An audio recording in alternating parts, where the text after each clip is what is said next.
Hi, my name's Tom from Wargaming, and in this video I'm going to show you how to make a collapsed pillar terrain piece using our foam modelling bricks sold in store. This project will take you about 24 hours, and all of the materials you see here are available in our DIY hobby kit.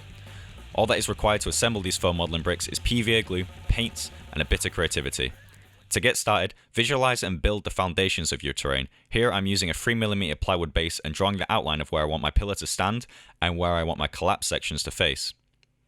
Next, expand on the original layout, providing rubble around the areas of major collapse. Be creative and occasionally take a step back from what you're doing to examine where you think there should be empty space on the model and where you think that space should be filled. Where angles of line of sight could be provided, and most importantly to me, what looks the most natural and organic for this type of terrain. To add some variety to the model, I placed a selection of tiles from our DIY hobby kit around the base. Although I wanted a section of open terrain on this model, I didn't want it to feel completely empty, and I think these tiles work great to that effect. And it's that simple, we're already onto the painting. First of all, I use black satin spray paint on these bricks. I often get questions about whether certain spray paints will melt the styrofoam bricks themselves to give an undesirable effect. Now I can't speak for all paints, however I can vouch for Wilko's satin sprays, as I've never had an issue with those, and they are only £4 for a 400mm can. When spraying your terrain, you will want to cover all of the cracks so that none of the blue of the bricks is visible. The next step is optional.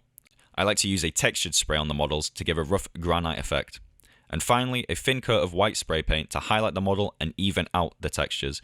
This last coat really does make a big difference.